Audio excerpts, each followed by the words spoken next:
Business Matters. The title suggests many things. The important issue is the world revolves around business, society, organizations, individuals, and even religion survives and thrives because of business. Business has to encompass not just financial commodity and service transactions. It has also to include welfare, justice, empowerment, environmental, and other issues too. Every week, Business Matters will delve into aspects of business that impact our lives. We will seek out extraordinary and ordinary people who have done extraordinary things. Facilitators, educators, and entrepreneurs will be invited to inspire and enlighten our listeners. Join Anwar Mullah for an interactive show and find out what really matters in business. نحمده ونصلي على رسول الكريم أعوذ بالله من الشيطان الرجيم بسم الله الرحمن الرحيم. It's Tuesday evening, the 23rd of November, and Alhamdulillah, it's Anwar Mullah back with you on the Business Matters program on Radio Al Ansar. We've just turned 8:36, and let me introduce our guest for tonight. But before I do that, my fellow co-host, as is normal in the studio with me, Imran. Imran, assalamu alaikum. Wa alaikum assalam. And as usual, lovely to be back. Lovely to be back. And exciting guest in the studio tonight. I'm going to introduce him to you. Before I do, to speak to you about what he's going to talk to us about. It's all about renewable energy, the buzzword, especially with the fact that we have load shedding and that we're hearing all sorts of bad news about things getting from bad to worse. And maybe he'll fill us in a bit about all of that and what's happening at ESCOM. But certainly we've all been subjected to a lot of load shedding in the last few weeks, and alhamdulillah we don't have any load shedding at the moment, but could be subjected to more load shedding anytime soon, and hopefully not. But with that, let me introduce you to my guest. His name is Mohammed Bapaki. He's an electrical engineer and is a director of a company called MSB Civil and Electrical. And he's going to be talking to us about all sorts of renewable energy, but especially focusing on what we can do to help ourselves when the load shedding hits us. So, Mohammed, assalamu alaikum and welcome to Radio Al Ansar. Assalamu alaikum. Assalamu alaikum. It's Mohammed. I'm glad to be in the studio. Thank you for the invite, Anwar. Yeah, I am Mohammed. I am a director of MSB Civil and Electrical. We are an EPC company. It's an engineering, procurement and construction company that focuses on solar projects. Well, it's a residential, commercial, industrial projects. And I am an electrical engineer. So this solar is my speciality. And alhamdulillah, I'll be here to enlighten the viewers, the listeners, on the different types of systems available for businesses, for residential, and for small backup offices systems or systems for hospitality or even your medical. So yeah. Okay, Mohammed, lovely to have you there. Lovely qualification to have, electrical engineer. Tell us a little bit about yourself before we talk about the types of systems available. A little bit about your background, early life, and what led you to becoming an electrical engineer? Okay, I am from Stanger, Quadiguza, now known as Quadiguza.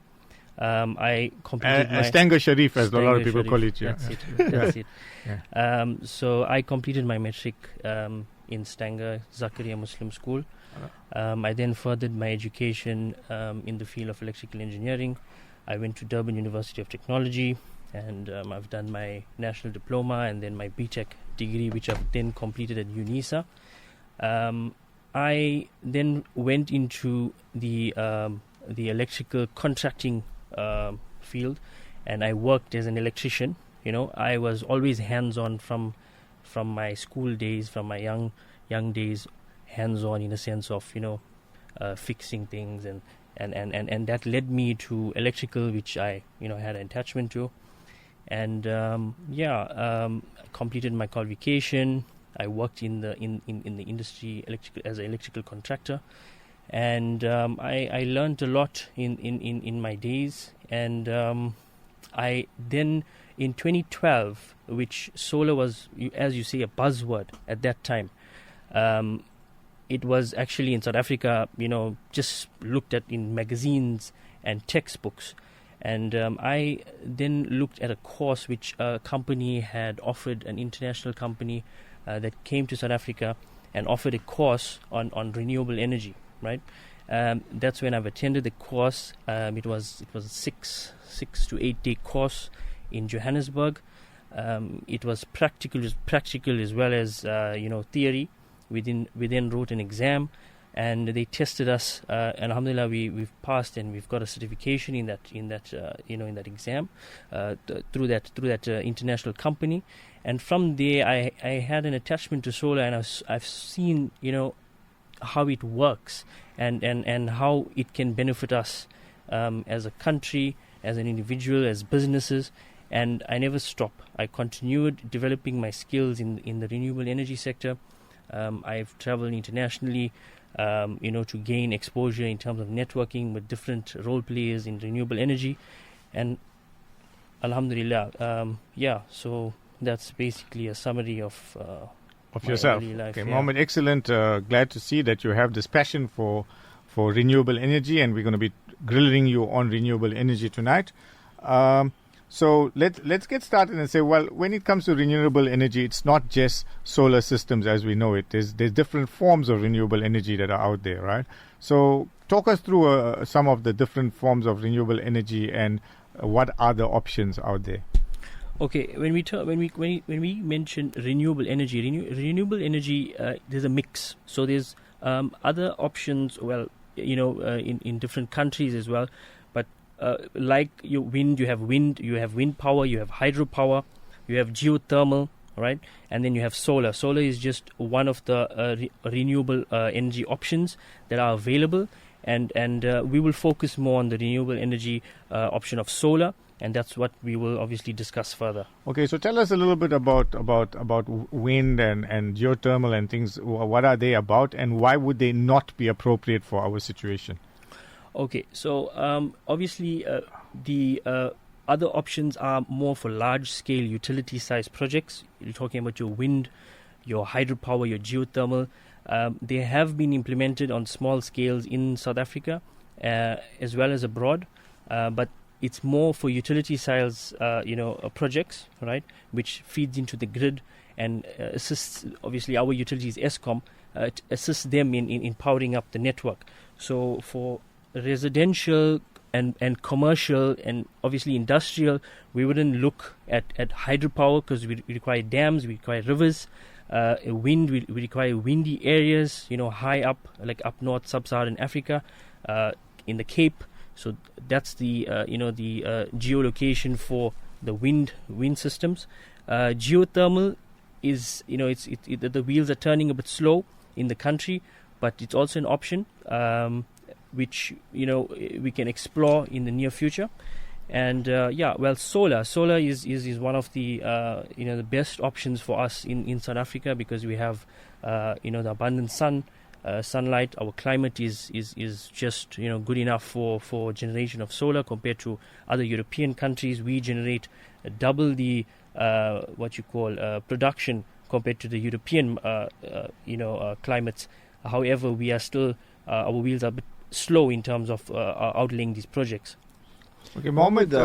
Sorry, I'm glad you mentioned the E word, the swear word, Eskom. Okay. We've been hit with load shedding recently quite hard. Any insight on that? Well, look, Eskom, unfortunately, we rely mainly on coal-fired power stations. All right. Right. These coal-fired power stations have been developed, designed, and constructed. We're looking at 30 years to 40 years ago, during the era of apartheid. Unfortunately, the life cycle of a coal-powered fire station is 30 to 40 years, right? So it's reached its life. It's reached its end of life state. Unfortunately, the government didn't implement new projects, in time. So obviously, we're faced with this ongoing maintenance at Eskom, which it's a dying system. You can't fix a broken system. Okay, and now private producers have the opportunity to produce up to 100 megawatts, obviously via applications and licenses. Is there an opportunity there, or is the cost to entry ridiculously high? Okay, that's a good one which you brought up. Yes, the president announced that we are now able to feed into the grid up to 100 megawatts of solar. Or any other renewable energy, but obviously solar would be the best option. Yes, it is an opportunity for investors at this point to get into these projects. You know, we've seen a lot of outside investors, companies from Saudi Arabia, France, Italy, Germany, that are implementing projects in sub-Saharan Africa as we speak, and using this window of opportunity, which is the 100 megawatt NERSA window, we call it, to implement these projects. And yes, it will assist the grid. But remember, relying on solar only for a utility size project will not assist Eskom's grid, because remember, solar is only generated during the course of the day, and our peak hours fall within our early mornings and our late evenings. Yes. You know, so we have to implement storage, which is battery storage. That's expensive. To actually, and yes, that's an expensive option. But we have to have this mix. That's why it's important to have at utility scale your hydro mix, your what you call geothermal, as well as your wind. You know, to offset that deficiency on Eskom's part. Okay, if you've just joined us, you're on Radio Al Ansar, and we're having this interesting discussion with Mohammed Bapaki on renewable energy, especially focusing on solar. And we're going to delve deeper into that. This program is brought to you by the Minara Chamber of Commerce. And the studio phone numbers, the number is 0861904904. If you've got any questions regarding solar energy or renewable energy that you want to direct to Mohammed Bapaki. And the WhatsApp number is 0609041056. Mohammed, we're talking about solar energy, and something that I've picked up through the grapevine is that Durban or KwaZulu-Natal, our what they call UV index factor is actually much less than some of the other parts of the country. Does that mean that solar is more viable in other parts of the country and less viable here, or how does this thing pan out? I don't know too much about these things, so please fill us in. Okay. So yes, look, the measure of solar energy is measured in irradiance,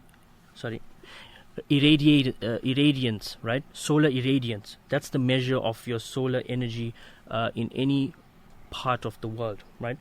In South Africa particularly, our solar irradiation is far greater than any other country, European country or those countries, first world countries. In South Africa, our generation capacity and our irradiation factor is much greater. Why right? would that be? Is it because we close to the South Pole, or it's because of the climate. We in a warmer part. We in the southern hemisphere. Those factors do play a role in that. And you mentioned Durban being far less than the northern parts of South Africa, right? Or Africa, it's in as a continent. Yes, but Durban as if you just Google the irradiation map of the world and look at the irradiation of Durban compared to, for instance, China and Germany, we are in fact double the irradiation as what Germany and China is producing. So even though we are far less than our northern parts of the country, we still double the irradiation of other countries, which still makes it a good area to implement these. So these plants. Solar still being a viable solution. Yes. Okay, let's just start at the very basic level. I have a problem at the moment. Load shedding is affecting my household. I got kids that are studying. They need light to study for exams and Wi-Fi. And Wi-Fi. Yeah. Wi-Fi, very important. Or I want to watch TV, for example.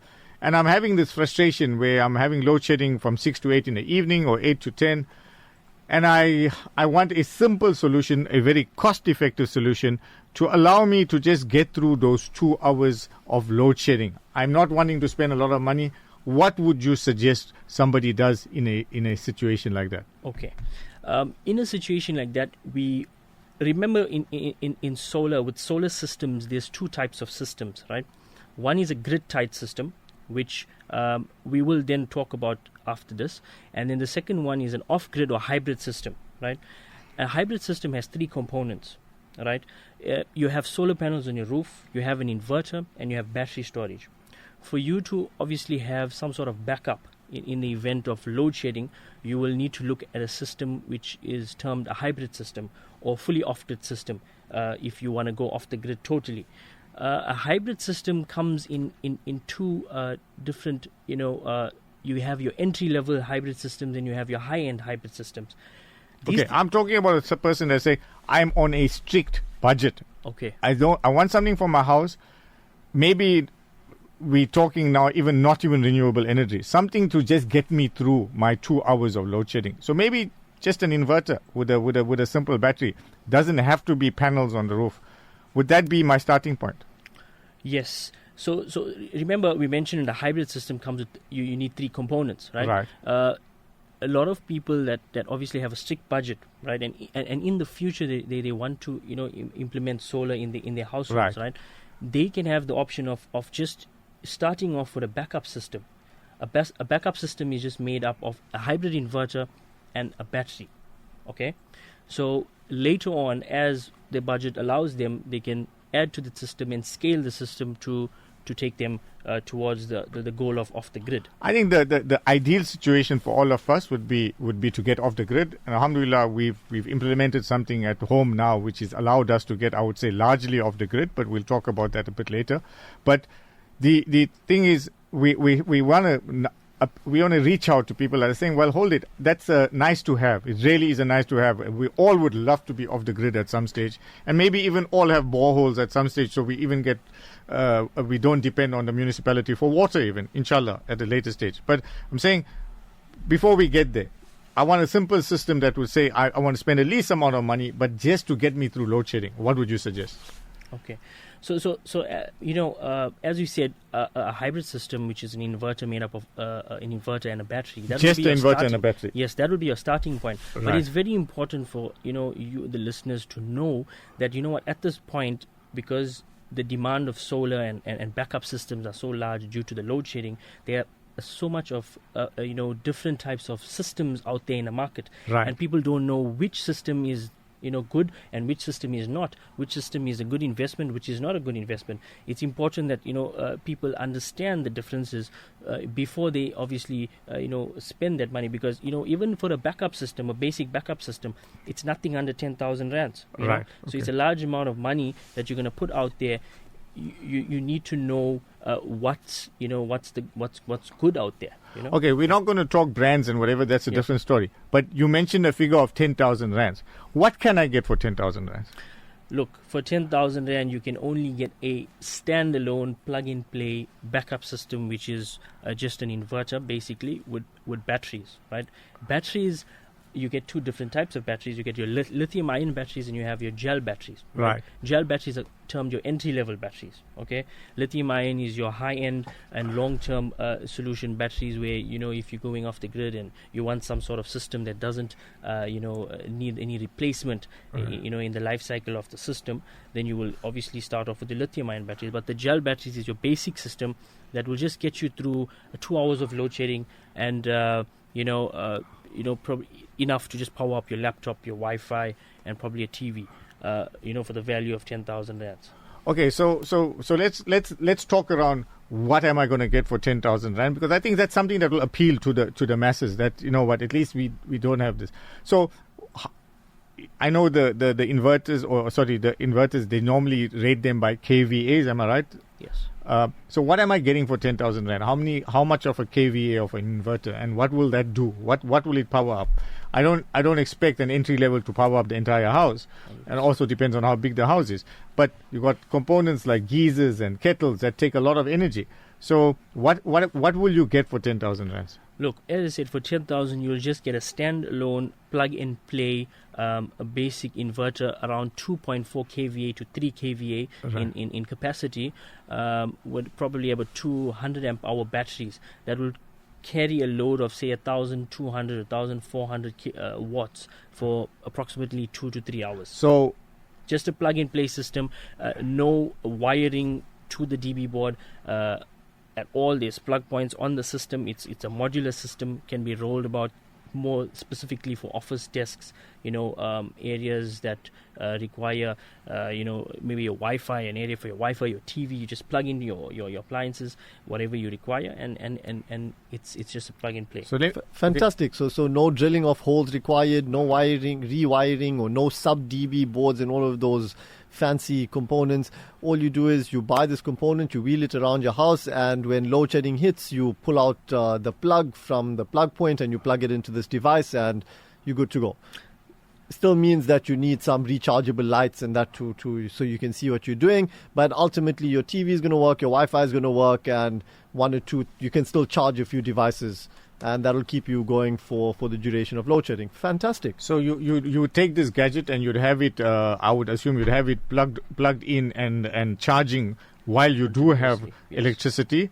And the moment you lose electricity, you now unplug it, you take it, and you go to a point in the house where you want things to work, and you'd have all of these things in one area, and you'll plug this thing and off you go.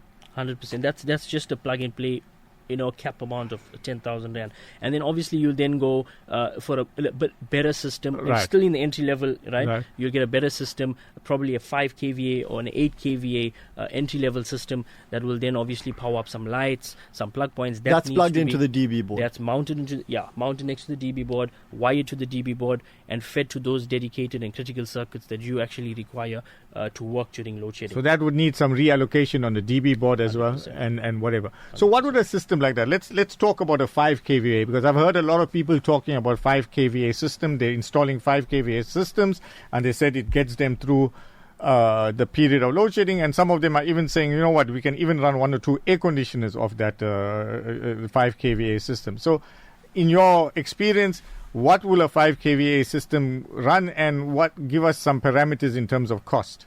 Okay, so the 5 kVA system would be able to run probably about 35 to 40% of your load in the house. Depending on how big your house is. Depending on how big your house is, excluding your geysers, excluding your stoves, your electric stoves and your ovens. Those high-end equipment or appliances are generally kept off the system, right? And only implemented or added to the system if your system is large enough to actually handle those items, right? So with an entry-level 5 kV inverter, you'll probably just run all the lights in your house, your fridges and your freezers, your TVs in all the rooms. So your fridges and freezers will work off a 5 kV. That's it. On a basic 2 to 3 bedroom house we're talking about. Yeah. You with a 5 kVA entry level, or whether you go with a high end system, you can probably run safely all those appliances, including your lights, your fridges, your TVs, your Wi-Fi, your alarm system, your electric fence if you some have outside lights in the house. All the lights. All the house lights. Generally now with the type of technology we have available, the LED lighting technology. Yes. That's a big part. LED lights, right? The yes. normal downlighters, they pull quite a bit more power. Just to give you an example, your normal downlight, that your halogen downlight, the older version of the LED downlight, they consume 50 watts. Right. For one single downlight. Right. The replacement LED consumes 3 watts. Wow. So massive saving. So it's a huge saving. It brings your consumption down. It also allows you to size a system to cater for that load. Yes. Right? Okay. Absolutely. So there's a lot of things you must implement in your house before you even look at solar, reducing your electricity consumption in terms of bringing down your lighting requirement from halogen, convert them to LED. Your stoves, you can convert them to gas. There's a lot of things that you can change at home to bring your entire system cost down if you intend going off the grid. Okay, Mohammed, I'm going to stop you right there, and that's simply because we're going to have to stop for the 9 o'clock news, and we'll continue after that. But we're getting really excited now and getting into the exciting part of the program where we're going to be talking. But before we just go away for the news, what will a 5 kVA system not talking about solar panels or anything, what would something like that, give me some parameters on the costing of something like that. Okay, so as what we discussed, just to cover your basic lights around the house and your fridges, freezers, and probably some TVs, right? Right. Around figure about under 50,000 rand, you'll be able to get a system like that. Under 50,000 rand. 50,000, yes. Okay. Fantastic. This remember is the entry level systems, right? Right. Not the high end systems, which are generally used for, if you intend going off the grid with good systems and lithium ion batteries. So I break them down into entry level and high end systems. So for under 50,000, you'd be able to get a 5 kVA with more than enough storage to get you through your 2 hours of load shedding, and will run most things in the house, except for kettles and geysers and things like that. And that will cost you less than 50, and that will be based on a gel battery, I would imagine. Based on gel battery technology, entry level inverter. Okay, excellent. That's some food for thought while we stop for the 9 o'clock news, and inshallah we'll be back with you soon at about 9:10, and we'll continue the discussion with Mohammed Bapaki on renewable energy, specifically targeting solar systems. And I think Mohammed, it's been very interesting so far, but I'm looking forward to the next part of the program. Business Matters. A'udhu billahi minash shaitanir rajim. Bismillahir rahmanir rahim. Assalamu alaikum wa rahmatullahi wa barakatuh. If you've just joined us, you're on Radio Al Ansar.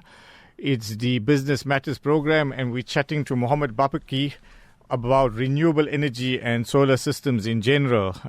We were chatting before the news break, and we were talking about basic introductory solar systems for the home, and Mohammed introduced us to a system that one can get for about 10,000 rand, and then a 5 kVA system for about less than 50,000 rand. So now we're moving up this ladder, and Mohammed, we're going to talk to you about higher and higher systems as we go along. And we certainly haven't touched on renewable energy in terms of solar as yet, because the two systems that you spoke to us about are basically systems that will get us through load shedding, but they're not going to save you on your electricity costs. Am I right in saying that? Okay, so let's talk about a basic system now that one can implement into the home, where one can put that into the house and start saving some electricity now. So we're talking about now proper solar systems. Okay, all right. So with the solar system, so we're still on the topic of the hybrid inverter, right? And obviously that the hybrid inverter system is made of three components, which your solar panels now will be the added component to it. Okay. So you got the solar panels, you got the inverter, and you got the batteries. Yeah. Okay. So what's going to happen now? Instead of the grid charging your entire battery bank for a load shedding scenario, you're going to have your panels on your roof, right? Which will be obviously sized according to your load, which will charge your batteries and feed your load, and also feed the entire load which is connected to it during the course of the day. So two things it will do. It will feed the load that's connected to the inverter during the course of the day from sunrise to sunset. So all that savings, where you had need to import from the grid, before your installation of the system, you now import it from the solar system which is placed on your roof, and that's the savings you will achieve. Then it will also charge the batteries. If you have a big enough battery bank, you can use the battery bank, at night to see you through the peak, evening peak, and save electricity there, and obviously then go back onto the grid when your load is quite low. That's how you'll save, a bit more. But that the type of battery will require in that scenario would be the lithium ion battery, because you can discharge them quite deeply.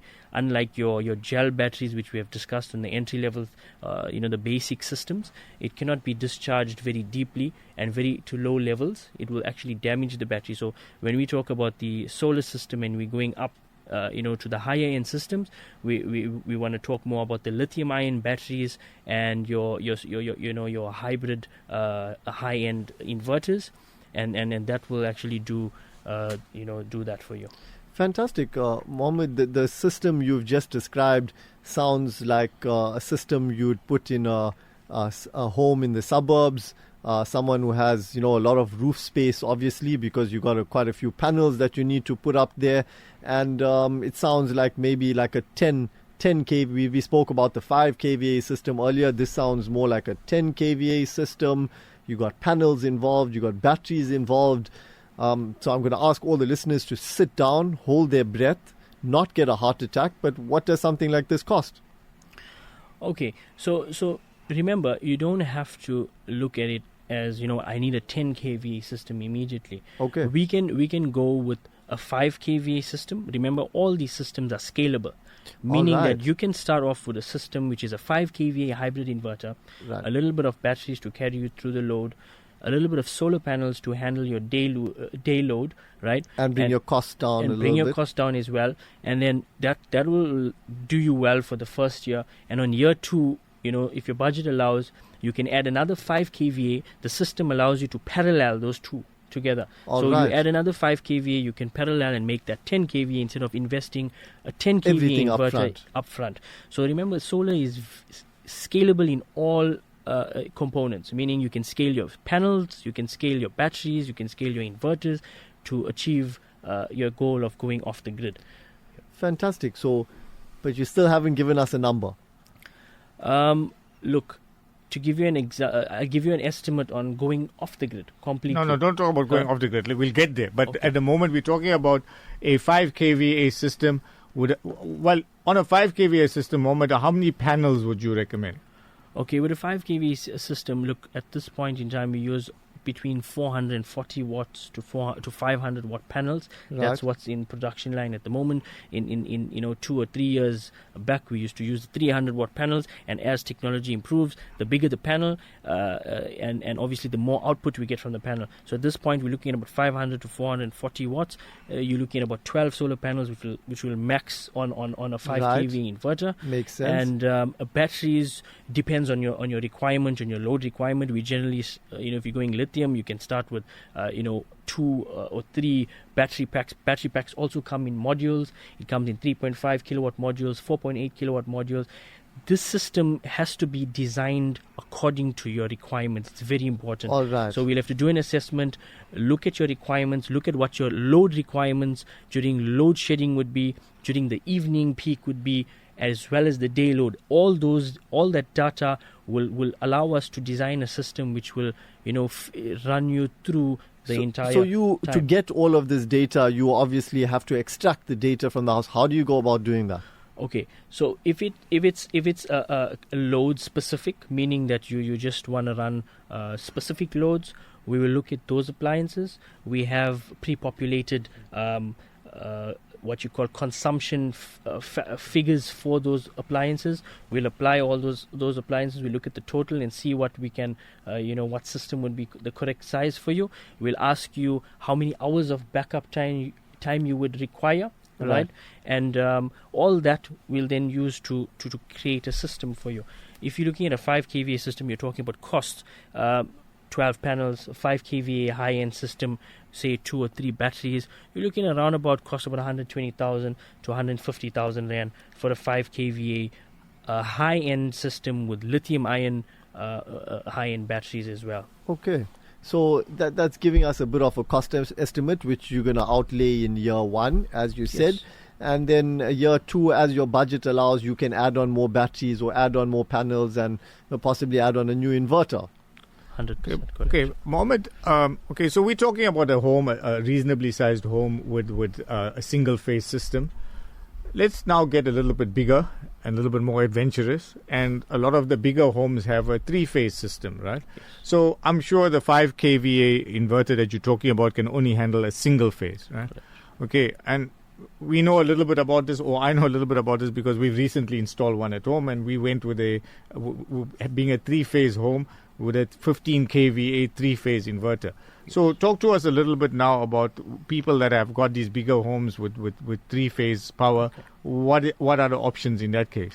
Okay, so for 3-phase systems, we have 3-phase inverters available as well. All right. So you have 3-phase inverters available in modules of 8 kilowatts, 10 kilowatts, and I think it's 12 kilowatts as well. So, for example, you want and a 15, yeah. You get a 15, depends on the brand. So obviously, and obviously greater than that, 20 as well. Okay. Yeah. So it's spec to size, right? You got to figure out 100%. what the load is. You're going to measure the load from the DB board. There's a special device to do that. And then based on that, you have to design a system as per requirement. So it's a case-by-case basis. It's not a simple... Every client's requirements are different, and it has to be designed according to the client's requirements. We can't use, a blueprint just for all the clients. It's very important. The design stage is very important for your batteries to last long, as well as the inverter not to give you any sort of overloading all these type of issues. To avoid, the design stage is the most important. Some people, they think, you can just purchase, the systems off the shelf. It has to be designed according to one's needs for your system to give you the life cycle of its warranty. Okay, Mohammed. We know you said it's quite specific and one has to design it, but a ballpark figure in terms of a 3-phase home trying to get off the grid. Okay, so remember, going off the grid can mean two things. You can have going off the grid in single phase. Your consumption, remember there's two things. One is your capacity, your demand, and your consumption. So a single phase home may have a high consumption equal to that of a 3-phase home. Right. It's just that your capacity, your demand at one point in time is quite high on the 3-phase home, but the total consumption is almost equal. So just a ballpark figure to go completely off the grid, you're looking in the region between 200 to 350,000 rand. It depends on obviously the customers or the client's consumption. So the consumption, the more electricity you use in a month, the bigger the system you may require. Right. So it depends on that. So we look, if you're going off the grid, what we will generally require from the client, we wouldn't look at your load specific requirements. We will look at your electricity bill, your monthly electricity bill, look at an average over 3 months, and from there we will draw a conclusion of the size of system and capacity to implement. So Mohammed, I'm going to throw you a bit of a curveball now. We understand, the requirements for systems and how much they cost and, what components are required. There's been a lot of chatter recently saying that the lithium ion batteries, once they're used or once they pass their useful life, they're not very environmentally friendly to dispose of. Any insight on that?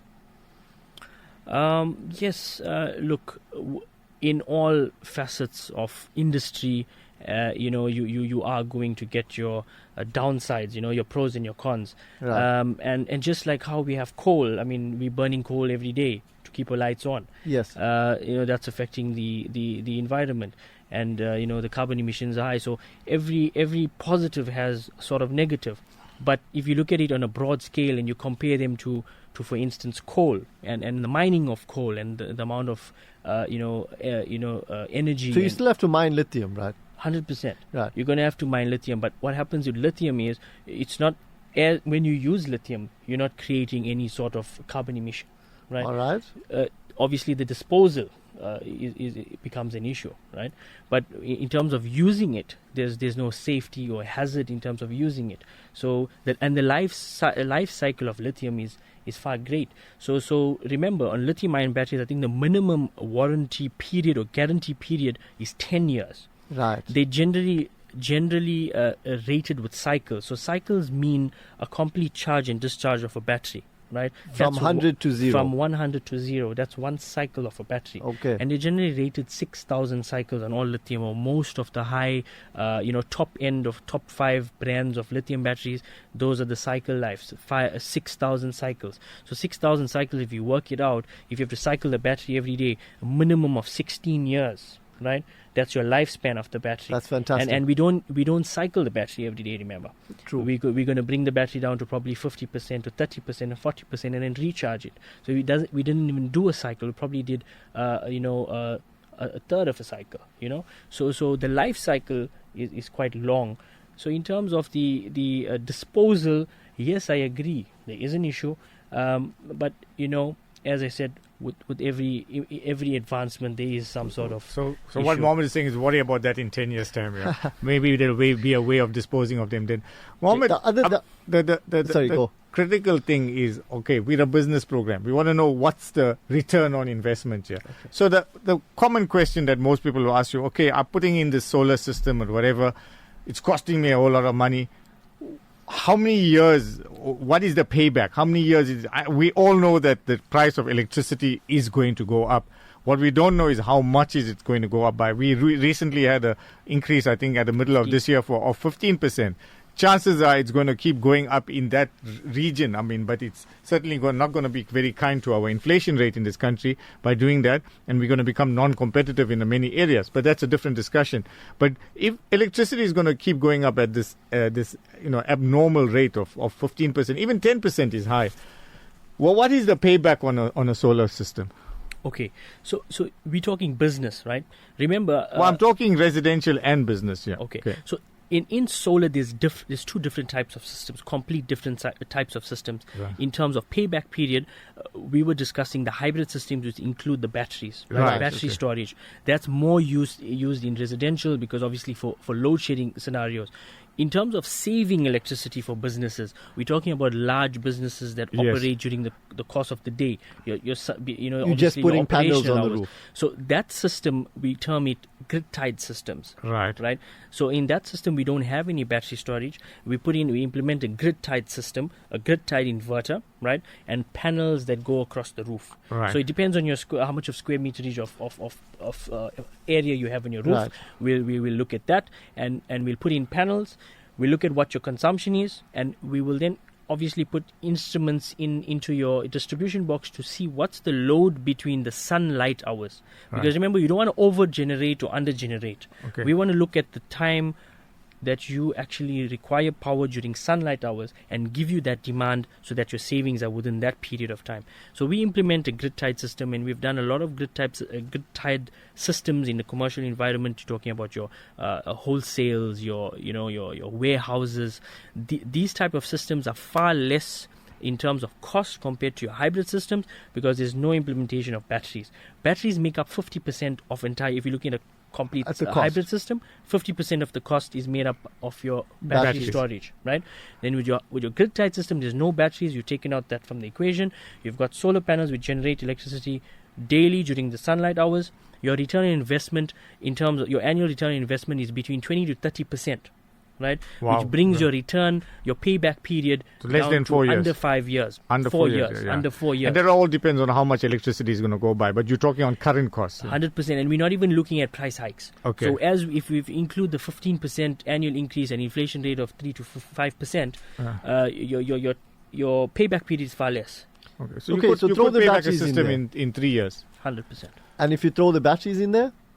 So if you throw the batteries in there, remember we got a grid-tied inverter.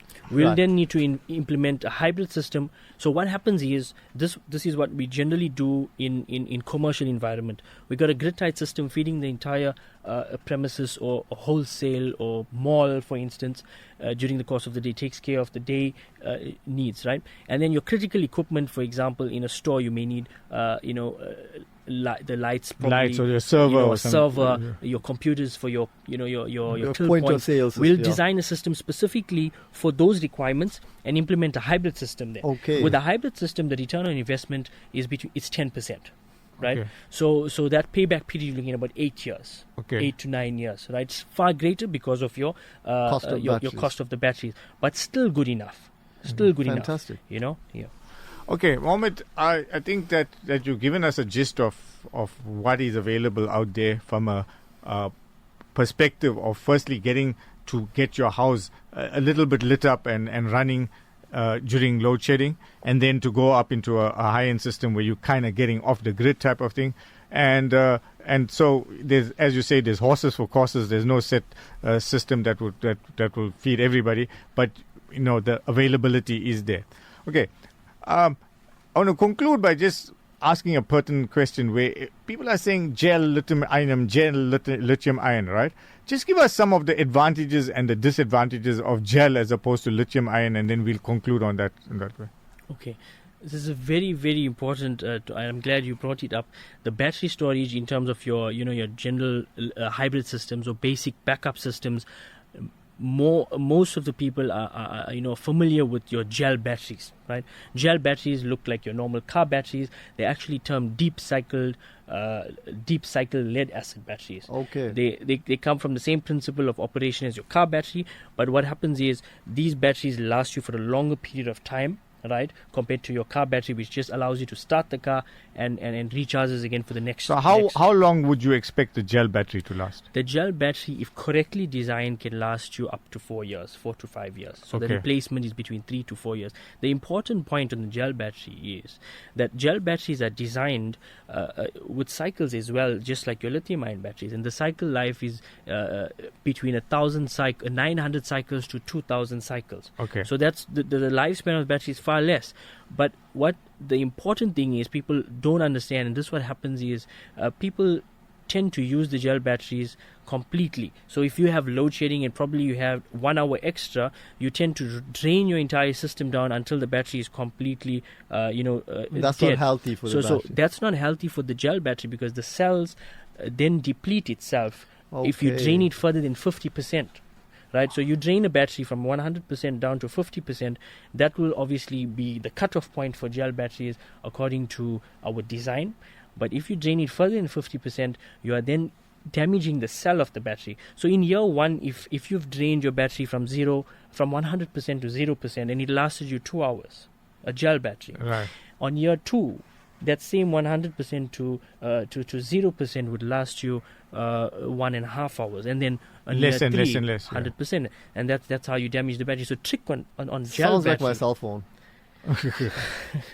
the trick on gel battery is to deplete it to 50% and stop it there for you to get obviously your lifespan out of the gel battery. Okay. Moving on to the lithium-ion batteries. Lithium-ion batteries are designed with higher cycles, so up to 6,000 cycles compared to 2,000 cycles. Right. And the other pro on the lithium-ion battery is you can discharge the battery down to very low levels. So meaning you can go down to at least 10%. Or 90%, from 100% to 10% without damaging the cell of the battery. Okay. So most leading lithium-ion batteries allow you to go down to about 90% at this point, and the bit older ones, looking at 2 years, 3 years back, go down to 80%.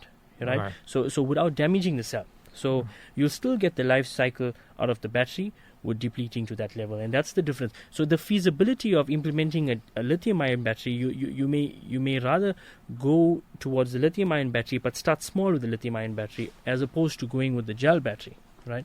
So those are the options people can. From look a at. cost perspective, like for like, what would be the cost differential between a gel battery and a lithium-ion battery? For the same capacity of output, Right. meaning the gel battery will give you a given capacity. Right. For that specific capacity, you're looking at double the price on the lithium-ion battery. Double the price. Double the price. Okay. Yeah. But remember, you're getting 16 years minimum here, and on this end, you're getting 5 years max. Okay, so let me play devil's advocate, and maybe we're going to end off here.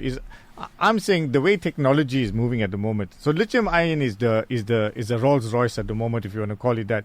But in 5 years' time, there may be some other technology that comes out which would be superior to lithium ion and may even be cheaper than lithium ion. So should I not be just projecting for the next 3 to 5 years and then looking at things in 5 years' time and saying, hey, hold it. Now, even if it's still lithium ion at that stage, the price of lithium ion will, all probability, the way technology is moving, will come down. And then invest in a lithium ion at some stage down the road. But get through this 3 to 5 year period on gel and then look at what is available after that. Definitely, there is advancements in technology in terms of solar. I've recently, in October, I went to Dubai. I was invited to it's called the WETEX in Dubai. The government of Dubai holds an annual solar conference, they call it. Okay. And that's where I attended, and we looked at what plans they have for the future in terms of solar, and we looked at what technology, because they're first world country, Sure. they're way ahead of us. So looking at other countries and the first world countries, right? That's where we look at first, because we'll get it later on. But lithium-ion batteries, and 5 years is a small number, because if you implement solar with your lithium-ion battery, right, your savings are from day one. No, sure. Yeah. And so is it from gel as well, because you're saving from day one. But I'm saying, you've attended this conference. Is there something beyond lithium-ion? At this point in time, all your leading manufacturers, you're looking at automobiles like EVs, electric vehicles. Yes. They are the push at the moment in those countries. And you look at Tesla, for example. Correct. All their vehicles at the moment are, lithium ion batteries. Right. So lithium ion, I would envisage to last you, or that technology to give you probably about 15 to 20 years before the next change. There will be something thereafter. Definitely, there would be something. But this, compared to gel is already dying off, in terms of its technology. It's dying off compared to lithium. So lithium has a long... Okay. Mohammed, we've been so engrossed in talking to you, we've overrun our time by a good 7 or 8 minutes. And Imran, last question to finish off. Last question, Mohammed, it's been very interesting, and I'm sure the listeners have some questions. If they want to get hold of you or your company for whatever reason, questions, quotations, how can one do so? We are on social media. We are on Instagram, on WhatsApp, on Facebook. You can just search MSB Civil and Electrical. MSB. Yes, okay. Civil and Electrical. Would that stand for Mohammed something Bapaki? 100% correct. Mohammed Suleiman Bapaki. Mohammed Suleiman Bapaki. Okay, yes. Easy to remember. Right. So you can get us on Instagram. All our projects are there. We put in all our projects. So all the projects, residential, commercial projects. Fantastic. We put it on Instagram, on Facebook. People can go out there and get hold of us, ask us questions, and book an appointment. And Mohammed, if they want to phone you, what is your number or office number? Okay, we have a WhatsApp business line that they can send a chat to, and then we'll obviously reply to them in time. So give out the number. Yeah, sure. Okay, it's 076 345 2329. 076 345 2329. Excellent. Mohammed, Jazakallah for giving up your time, for coming all the way from, I believe, Stanger to join us tonight. It's been wonderful having you here, and really interesting discussion on renewable energy, focusing on solar. So Jazakallah khair for that, and inshallah we wish you all this success, and we hope that ESCOM does come to the party, but if they don't, we have got alternatives that we have to put into place now. I think we have to look after ourselves. That's the safety first. Okay, excellent. Inshallah, we'll join you again next week on Radio Al Ansar with another exciting guest. And I'm sure everybody's enjoyed having Mohammed in the studio and have some deeper insight into renewable energy now. Imran, any closing comments from you? It's been a fantastic show, really insightful. Thank you for all the insight and thank you for taking the time off your Tuesday evening. Given the way that the power supply in this country is going, either the cost is going to skyrocket, you have to foot that bill, or you be proactive and take some measures now. I think that is it. Jazakallah Abdul for being behind the technical stuff tonight, and sorry for overrunning our time. But we couldn't help ourselves. Jazakumullah khair. Wassalamu alaikum wa rahmatullahi wa barakatuh.